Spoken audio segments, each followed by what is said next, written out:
And we are back with the third segment of the GSMC Basketball Podcast presented by the GSMC Sports Network. I apologize for the little bit of a delay, but I kind of had to, because not only was I getting some really bad allergies in this eye that you could see that I'm scratching 24/7, but also because I just needed to sort of update my slides, update them with the score, and also update them with the point differential, because those all just completely changed from what I said before. And now we also have to wait for the next game that's going to come up, because the next game isn't going to happen until like 3 o'clock, which is France and Germany, which actually isn't really that big of a game, honestly. Like, those two teams, they've already qualified, so right now they're just fighting to see who is the best. And I'm personally really excited to see Victor. Like, I'm very, very excited to see Victor play against this German team. And I'm also very curious to see which team is going to come out on top. So, aside from that, let's talk about the Spain versus Canada game. So, Spain ended up losing, but they didn't lose by that much. In fact, if you remember in the previous segment that I said, they had to, if they wanted to even have a chance, they were just not allowed to lose by more than 3. And guess what? They ended up losing by just 3. So that would mean that they have the exact same point differential as Greece. And they would also have the exact same record as Greece.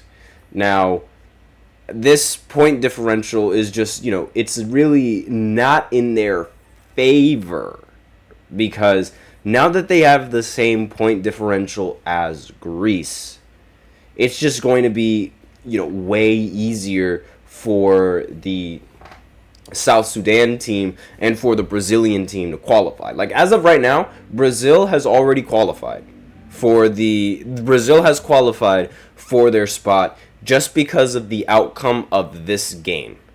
Because their point differential, Brazil's point differential is -7.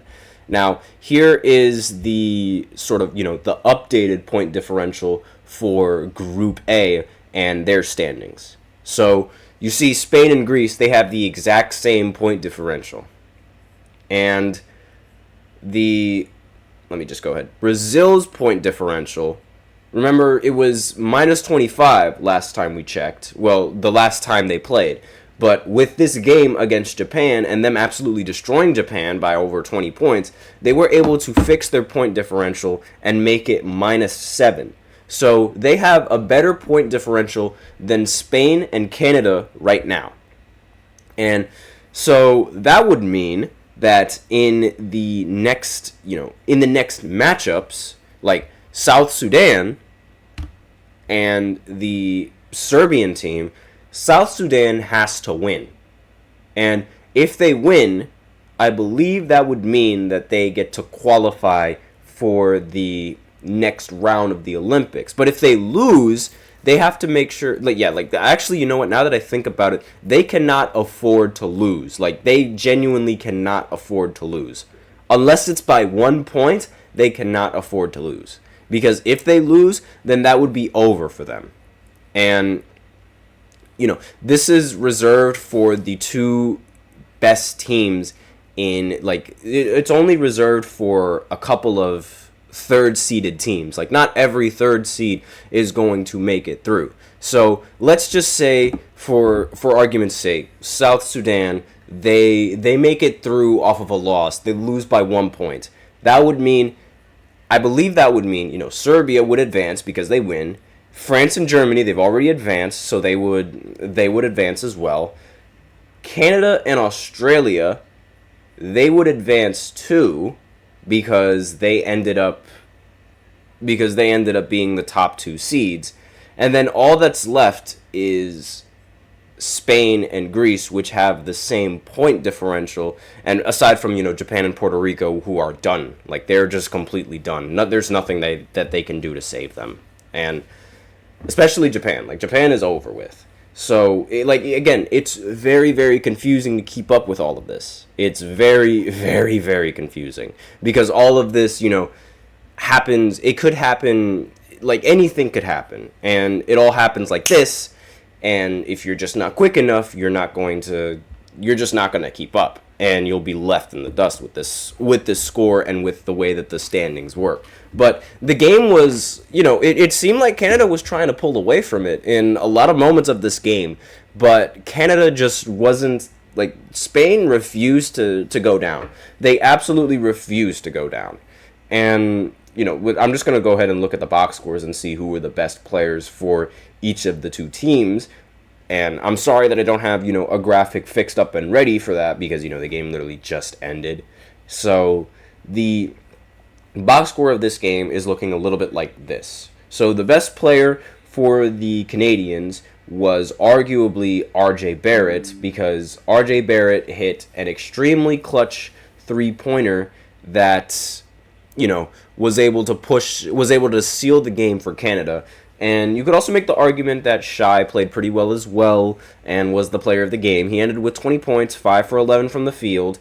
Now, Andrew Nembhard was a surprise performance coming in for Canada. Ended up going 8 for 10 from the field and was able to go 2 for 3 from 3. Now, for Spain didn't really have that many great players. The only player that really stood out was Dario Brizuela. And aside from that, everyone else kind of shot rather poorly. And they had several players on the team not hit a single shot. Rudy Fernandez went 0 for 5. And let's see, I'm not even going to try to pronounce his name. Alberto Diaz also went 0 for 1. And Lorenzo Brown ended up going 2 for 9 from the field. So this just did not help the Spanish team. And this is also really unfortunate because if they would have won this game, they would have without a doubt cemented themselves in a spot in this tournament. But because they ended up losing, now they're gonna have to prey on other teams to, be able to propel them into that playoff race and that qualification race, I guess you could say. It's weird calling it a qualification race. So these are just the results of this game. Now, with that out of the way, I'm going to go ahead and go into the next break, and I'm just going to sort of try my best to explain the standings and how they work. I'm going to read a couple of articles with you guys as well, just so, maybe we can get a better understanding of how these rankings work. I'm also going to update the point differentials and the placements of all of these teams right after this short break, so be sure to stay tuned.